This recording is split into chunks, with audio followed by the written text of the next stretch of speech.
प्यारे बच्चों, PC top classes में आपका स्वागत है। आज मैं आप लोगों के लिए लेकर आया हूं पढ़ने का तरीका, पढ़ने का एक अनोखा तरीका। आप लोग कहते हो सर पढ़ने में मन नहीं लगता, पढ़ते हैं तो याद नहीं होता, कैसे पढ़ें कि हमें आने लगे। तो इसलिए मैं आप लोगों के लिए एक ऐसा टाइम टेबल, एक ऐसी समय सारणी लेकर आया हूं जिसमें अगर आप ध्यान देंगे और इस तरह की समय सारणी आप बना लेंगे तो ये जान लीजिए कि आपके पेपर बहुत अच्छे हो जाएंगे। आपके लिए जो 1.5 महीना इधर बचा हुआ है पेपर के लिए, वो बहुत ही अच्छा हो जाएगा। इसलिए इसे अपनाओ और एक बार चेक करो, फिर देखिए आपको खुद पता चल जाएगा कि आप पढ़ते हो कि नहीं पढ़ते हो। इसका तमाम तरीका है, क्योंकि पढ़ाई दो ही तरीके से होती है, लव या डर से। इसके साथ आपके लिए देखिए एक लाइन का जोक्स है, ध्यान से सुनिएगा। इस जोक्स को जो भी मैं बोलता हूँ कोई भी इसको बुरा नहीं मानेगा, ना तो इसको कोई अपने हर्ट पर लेगा। पूछ रही थी वो कल मुझसे, पूछ रही थी वो कल मुझसे, क्या तुम मुझे याद करते हो? पूछ रही थी वो कल मुझसे, क्या तुम मुझे याद करते हो? तो मैंने क्या बोला? पगली, याद करना इतना आसान होता, याद करना इतना आसान होता तो कॉलेज में टॉप न कर लेते हम। अगर याद करना इतना आसान होता तो कॉलेज में टॉप न कर लेते हम। इसीलिए भाई सुनो, पढ़ लो भाई अभी मौका है, पढ़ लो भाई अभी मौका है, बाकी सब धोखा है। पढ़ लो भाई अभी मौका है, बाकी सब धोखा है। हासिल कर लो मंजिल, कल किसने देखा है? हासिल कर लो मंजिल, कल किसने देखा है? पढ़ लो भाई अभी मौका है, बाकी सब धोखा है। हासिल कर लो मंजिल, कल किसने देखा है? चलो और देखते हैं इस समय सारणी को ध्यान से। और अगर इस समय सारणी को आप ध्यान से देख लेते हैं तो अगर इसी तरह का आप बना लेते हैं अपने कॉपी पे, और जितना मैं कह रहा हूँ उतना आप कर लीजिए बस। उसके बाद देखिए आपका पढ़ने में मन भी लगेगा और आप जो याद करते हैं वो आपको याद भी हो जाएगा और पेपर भी आपका बहुत अच्छे तरीके से होगा। सबसे पहले इस समय सारणी की बात करता हूं तो समय सारणी आपको इस प्रकार की लाइन खींचना है। पहले क्रम एक लाइन होने चाहिए, एक विषय की लाइन होनी चाहिए, एक समय की लाइन होनी चाहिए, फिर उसके बाद 4-5 दिनांक होना चाहिए, 4-5-6-7-8 पूरा आप 1 महीने का दिनांक डाल लीजिए। उसके बाद विषय डाल दीजिए, क्रम 1 2 3 4, और विषय है आप 5 6 7, जितने विषय हैं आपको आप विषय उसको डाल लीजिए। फिर उसके बाद इसमें समय डाल दीजिए। समय आप हिंदी को अगर आप 1 घंटा देना चाहते हो तो यहाँ लिखो 1 घंटे। अंग्रेजी को अब अगर आप 1 घंटे देना चाहते हो तो यहाँ लिखो 1 घंटे। अगर किसी गणित को आप मान लिया जाए 2 घंटे देना चाहते हो तो यहाँ लिखो आप 2 घंटे। विज्ञान को अगर आप 1 घंटे देना चाहते हो तो यहाँ लिखो 1 घंटे। मतलब आप किसको कितने समय तक पढ़ना चाहते हो। कोई विषय आपको जल्दी याद हो जाता है तो उसे आप थोड़ा से कम समय दीजिए, जो विषय थोड़ा से आपको कठिन लगता हो उसको आप ज़्यादा समय दीजिए, क्योंकि बच्चे क्या करते हैं, जो विषय कठिन रहता है उसको पढ़ने का मन ही नहीं करते, और जो विषय सरल रहता है उसको सोचते हैं कि चलो सब आ रहा है।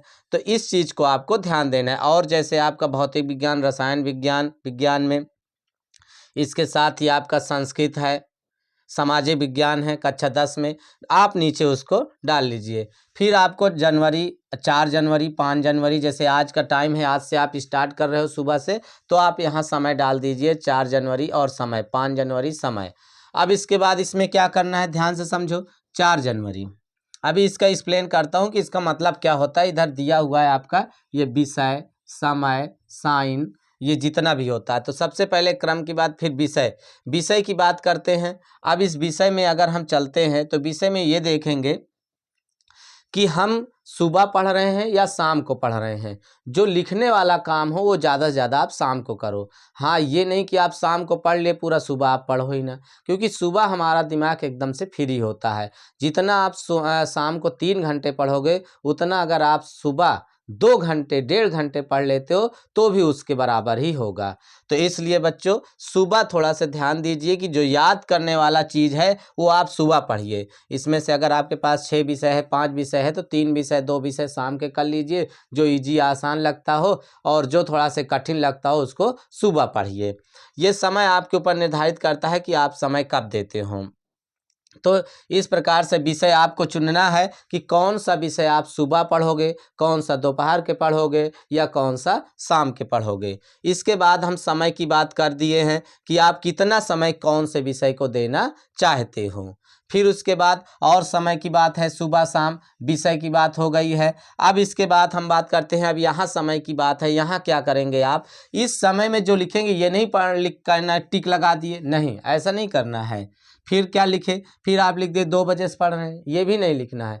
आपको यहाँ पे समय में लिखना है कि आप अगर हिंदी पढ़े हो तो कितने बजे से कितने बजे तक पढ़े हो, क्योंकि हर आदमी का पढ़ने का तरीका अलग होता है। किसी को शाम को पढ़ने में मज़ा आता है, किसी को सुबह पढ़ने में मज़ा आता है। तो आपको आनंद कब आ रहा है पढ़ने में, आप अपने हिसाब से समय को चुनिए, किसी दूसरे के हिसाब से नहीं। हम कह दिए नहीं, यहाँ पे आप सुबह 4 बजे से 6 बजे तक पढ़िएगा, और आप 4 बजे से 6 बजे तक कोई काम करते हैं, आपका मन नहीं लगता है, कुछ भी तमाम तरीके हो सकते हैं, तमाम समस्याएं हो सकती हैं। तो इन समस्याओं के कारण हम यहाँ पे ये बिल्कुल नहीं कहेंगे कि आप इतने बजे से पढ़ो, ये पढ़ो। आपको अपने तरीके से पढ़ना है, आप कितना समय देते हो, कब देते हो। 1 घंटे पढ़ना, अब आप किसी का मन दोपहर में लग रहा है, किसी का मन सुबह लग रहा है, किसी का शाम। अगर शाम को लग रहा है तो यहाँ लिखोगे, जैसे 8 बजे से आपने पढ़ना स्टार्ट कर दिया, 8 PM टू 9 PM, मतलब आपने 1 घंटा हिंदी पढ़ा तो 8 बजे से 9 बजे तक पढ़ा। कब से कब तक, 8 बजे से 9 बजे तक। अब अंग्रेजी 1 घंटे पढ़े। अब आप हो सकता है अंग्रेजी शाम को ना पढ़े हों।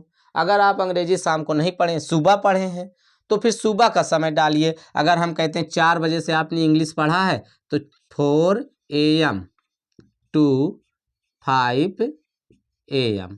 इस प्रकार से ये पता चला कि आपने उस सब्जेक्ट को सुबह पढ़ा है या शाम को पढ़ा है, कितने बजे से कितने बजे तक पढ़ा है। बिल्कुल अगर एग्जैक्ट आप टाइम डालते हो तो आपको ये भरोसा रहेगा कि हाँ, हमने इतने समय तक इस विषय को पढ़ा है।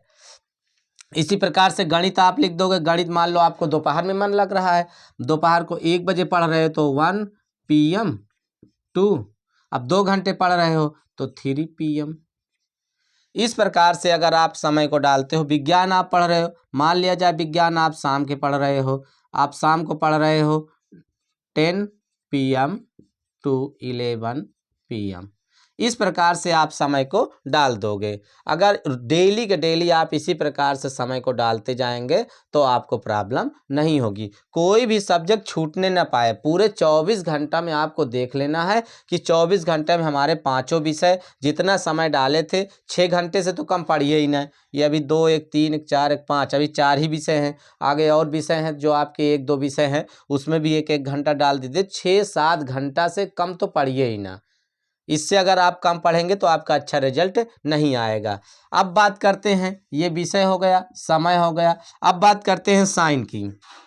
साइन क्या है, साइन में क्या करना है, साइन यहाँ पे सिग्नेचर आपको करवाना है। अब सिग्नेचर करवाने के लिए क्या होना चाहिए, देखिए सिग्नेचर करवाने के लिए कई तरीके हैं।